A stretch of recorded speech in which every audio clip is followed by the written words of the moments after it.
वार machine 2025। कहानी film की शुरुआत एक खफिया फौजी अड्डे से होती है, जहां दुनिया के मुख्तलिफ हिस्सों से मुंतखब किए गए चंद नौजवान सिपाहियों को आखिरी बार एक स्पेशल ऑपरेशन बोट कैंप में बुलाया जाता है।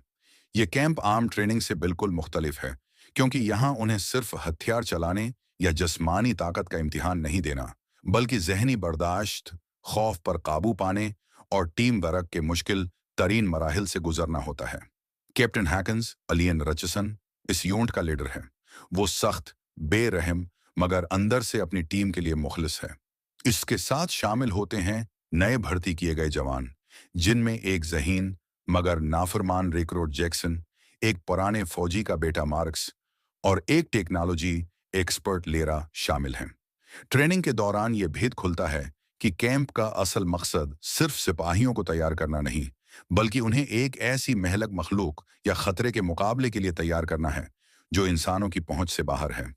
फौज के आली अहदीदार ऐसा मोरालिस और डीन स्क्वाड के किरदार बताते हैं कि जमीन पर एक प्रासरार दुश्मन ने हमला करने की तैयारी कर ली है, जो रवायती हथियारों से नहीं रखेगा।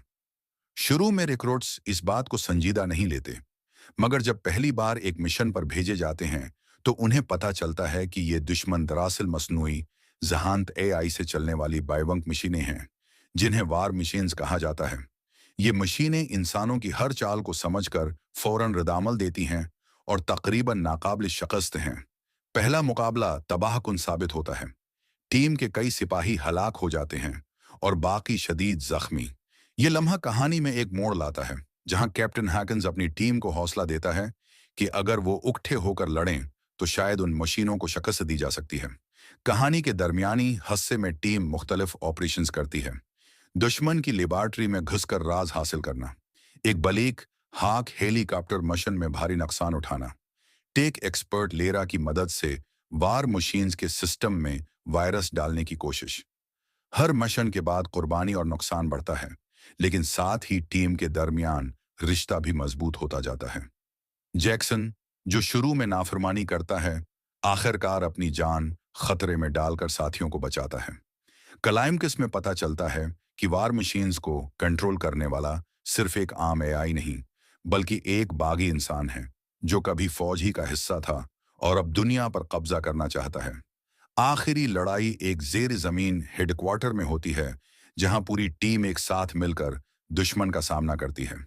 फिल्म के आखिरी लम्हे में कैप्टन हैकन्स खुद को कुर्बान करके मरकजी वार मशीन को तबाह करता है। बाकी टीम जिंदा बच जाती है और दुनिया वक्ती तौर पर महफूज हो जाती है, मगर आखिरी सीन में ये अंदिया दिया जाता है कि दुश्मन की एक नई नस्ल तैयार हो रही है, जिससे पता चलता है कि जंग अभी खत्म नहीं हुई। मरकजी थीम कुर्बानी और इत्तेहाद, टेक्नोलॉजी का इंधा इस्तेमाल, खौफ पर काबू पाना और अपनी हदों से आगे बढ़ना। ये कहानी फिल्म के अब तक जारी होने वाले ट्रांसपोर्ट पर मबनी है और मुमकिन है कि असल रिलीज पर कुछ फर्क आए।